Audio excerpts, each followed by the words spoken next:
Ерлан Әлімов деген кім? Сіз бұл кісіні танисыз ба? Және де осы кісі туралы қысқаша ақпарат беретін боламын.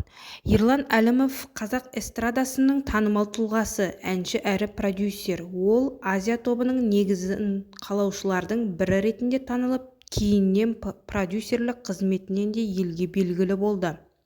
Шығармашылық жолы Азия тобының мүшесі болды. 1998 жылы құрылған Азия тобының алғашқы құрамында өнер көрсетті. Және де Суперстар KZ жобасында 2006 жылы Суперстар KZ жобасына қатысып, Нағима Есқалиеваның қолдауымен эстрадаға жол тартты. Жеке өмірі: 2015 жылы Сабина есімді әйелге үйленіп, сол жылы әке атанды.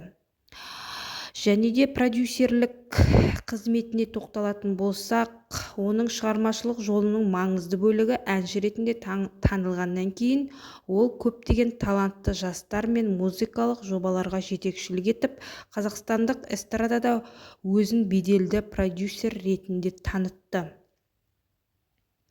Мысалы, Асыл тобына да жетекші болды. Ерлан Әлімов топтың ребрендингіне, жаңа бейнебаяндар түсіруге және республикалық сахнаға шығуына тікелей ықпал етті. Зируза әншіге де жетекші болды. Зируза қазіргі таңда жастар арасында ең танымал әншілердің бірі болды.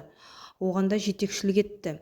Және де Әли Оқапов музыкалық бейнебаяндар, имидждік өзгерістер және шоу-бизнес стратегиялар арқылы Әлидің танымалдылығына үлкен үлесін қосты. Ерекшеліктер мен әдістері: қазақ нақыш пен заманауи музыканы үйлестірді, жас таланттарға қолдау көрсетті, өнерпаздың дара стилін қалыптастыра білді.